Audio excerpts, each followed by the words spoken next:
என்ன பார்க்க போகிறோம்னா ரவா தோசை.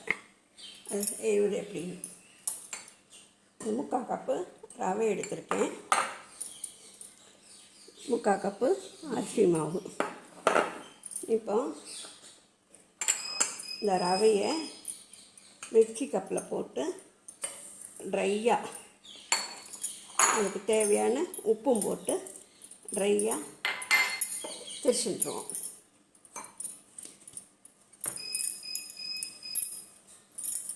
திரிச்சுன்னு வந்துட்டு இப்போ மாவை ரவையை நல்லா ட்ரையாக திரிச்சாச்சு. இந்த பாருங்க, ஒன்று போல் நல்லா அது ஆயாச்சு. இப்போ அதை மிக்ஸ் பண்ணணும் இல்லையா, அரிசி மாவையும் அதில் போட்டுடலாம். போட்டுட்டு கைனால் நம்ம மிக்ஸ் பண்ணணுங்கிறது இல்லை, அதில் போட்டுட்டு இதுக்கு தேவையான அளவு தண்ணி விட்டுடலாம்.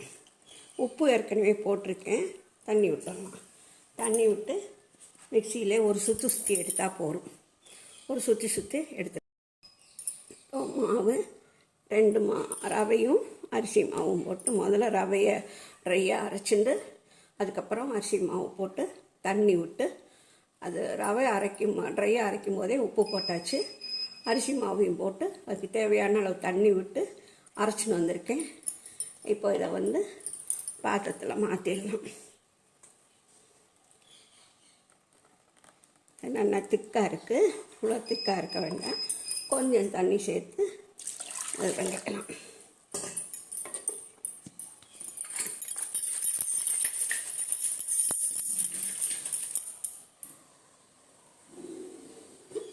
கொஞ்சம் தண்ணி சேர்த்து விட்டாச்சு.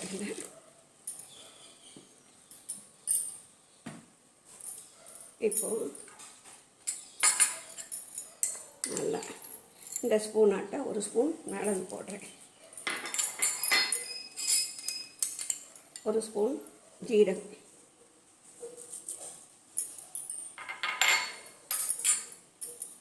ஒரு பச்சை மிளகாய் நறுக்கி வச்சிருக்க பொடியை அதை இதில் போட்டுறேன்.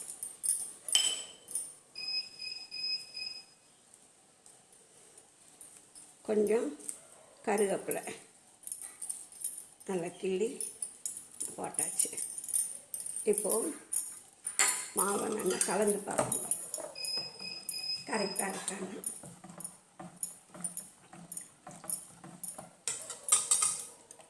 கரெக்டாக இருக்குது. இது ஒரு 1/2 மணி நேரம் ஊறணும். நல்லா ஊறினதுக்கப்புறம் திக்காகிடுச்சுன்னா கொஞ்சம் தண்ணி சேர்த்துன்னு அது பண்ணிக்கலாம், தோசை பார்த்துக்கலாம்.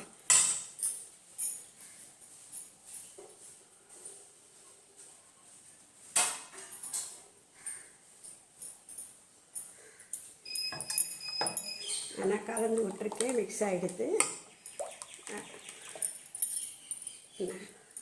ஒரு 1/2 மணி நேரம் ஊறட்டும், தட்டு போட்டு மூடியிருக்கேன். ரவா தோசைக்கு சைடு டிஷ்ஷு வெங்காயம் தக்காளி மசாலா. சட்டி வச்சுருக்கேன், ஆயில் போடுறேன். ஆயில் போட்டாச்சு. கொஞ்சமாக கடுகு,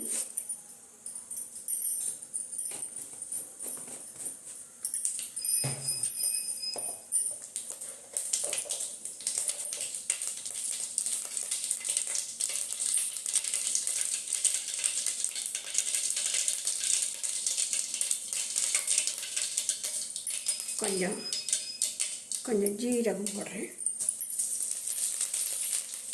ஆனியன் பொடியாக நறுக்கி வச்சு அதில் போட்டுருக்கேன். கொஞ்சம் கருவேப்பிலை,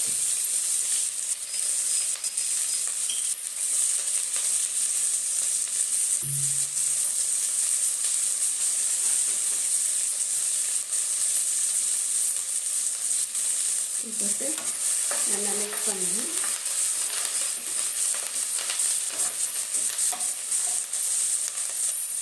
அதுக்கு வெங்காயத்துக்கு தேவையான உப்பு போட்டாச்சு.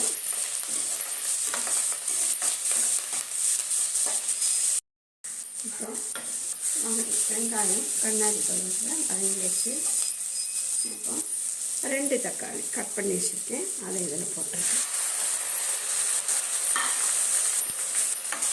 எல்லாத்தையும் சேர்த்து மிக்ஸ் பண்ணிடுவோம்.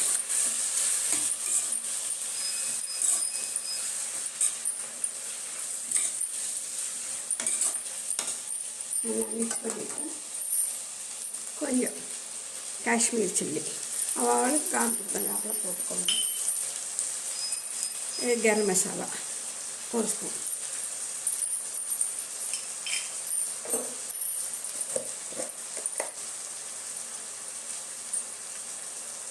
கொஞ்சம் மஞ்சப்பொடி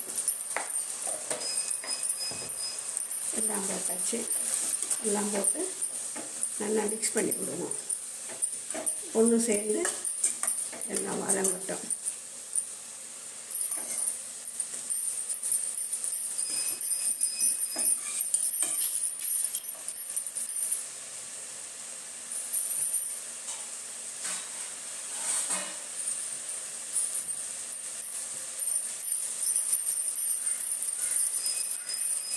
ரெண்டு நிமிஷம் மூடி வைக்கணும்.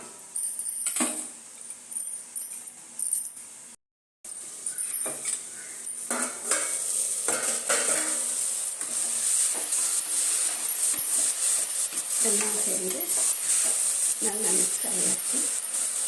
கரண்டி வச்சு நல்லா அப்படி மசிச்சு விட்டுட்டு நம்ம தக்காளியை நல்லா மசிச்சு விடணும்.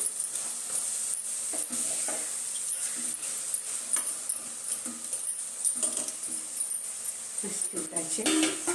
இப்போ கொஞ்சமாக தண்ணி போடுறேன். அவ்வளோதான். எல்லாத்தையும் சேர்த்து நல்லா மிக்ஸ் பண்ணி விட்டுருவோம்.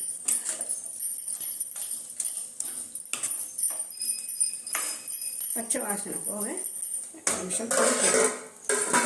ரெடி ஆகிடுச்சு.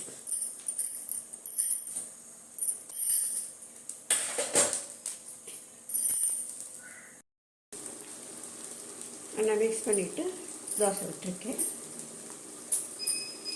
இப்போது இந்த ஓட்டையாக இருக்கிறதுல எண்ணெய் போடலாம்.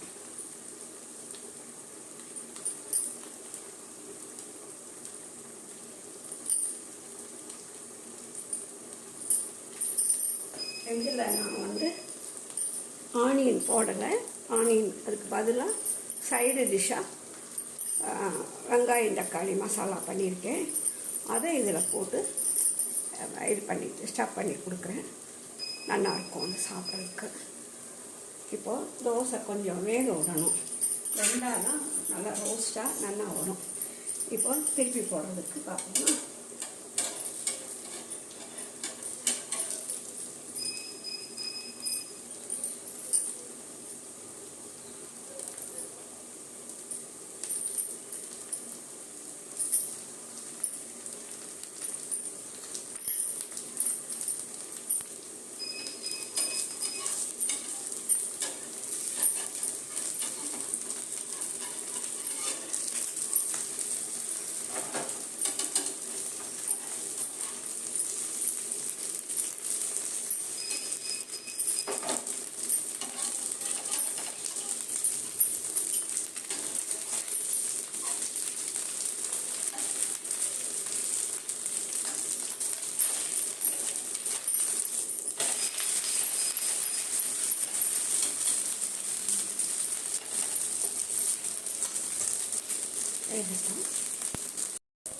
இப்போ வெங்காயம் தக்காளி ஆயாச்சு. இப்போ ஆயாச்சு நல்லா வச்சாச்சு. அடுப்பு ஆஃப் பண்ணிடலாம். இந்த தோசையை திருப்பி போட்டுட்டு அதில் தோசையில் ஆனியன் போடாததால் இந்த வெங்காயம் தக்காளி அப்படியே ஒரு சைடாக வச்சுட்டு அப்படி போட்டுக்கலாம்.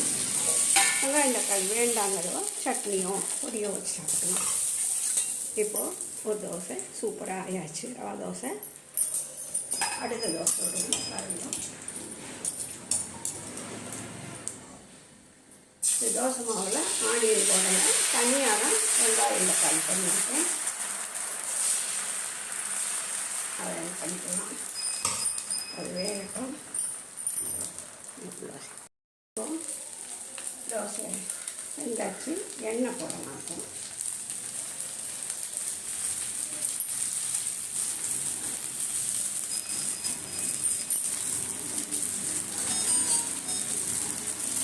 எண்ணெய் போட்டாச்சு. திருப்பி போடலாம்.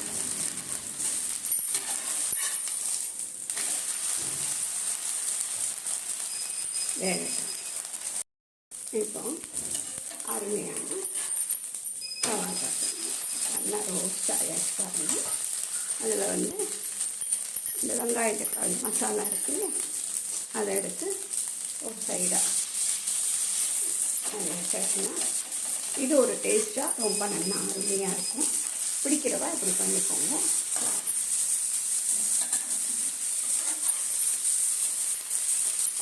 ரெடி ஆயாச்சு.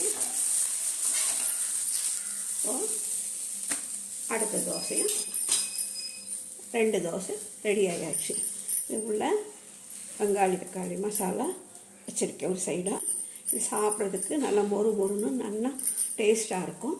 எல்லோரும் இதை பண்ணி பாருங்க. லைக் பண்ணுங்க, ஷேர் பண்ணுங்க, சப்ஸ்கிரைப் பண்ணுங்க. மறக்காமல் பெல் பட்டனை ப்ரெஸ் பண்ணுங்க, கமெண்ட் போடுங்க. எல்லாருக்கும் நன்றி, வணக்கம். அருமையான 2 தோசை ரெடி ஆயாச்சு. இதில் மாவில் ஆனியன் போடாமல் ப்ளெயின் தோசையாக வார்த்துட்டு தக்காளி வெங்காயம் தனியாக பண்ணி அதை இதில் சப் பண்ணி பண்ணியிருக்கேன். இந்த ரவா தோசை மொறு மொறுன்னு நல்லா டேஸ்டியாக இருக்கும். எல்லோரும் பண்ணி பாருங்க. எல்லாருக்கும் பிடிக்கும்னு நினைக்கிறேன். லைக் பண்ணுங்க, ஷேர் பண்ணுங்க, சப்ஸ்கிரைப் பண்ணுங்க. மறக்காமல் பெல் பட்டனை ப்ரெஸ் பண்ணுங்க. எனக்கு சப்போர்ட் பண்ணுங்க, கமெண்ட் பண்ணுங்க. நன்றி, வணக்கம்.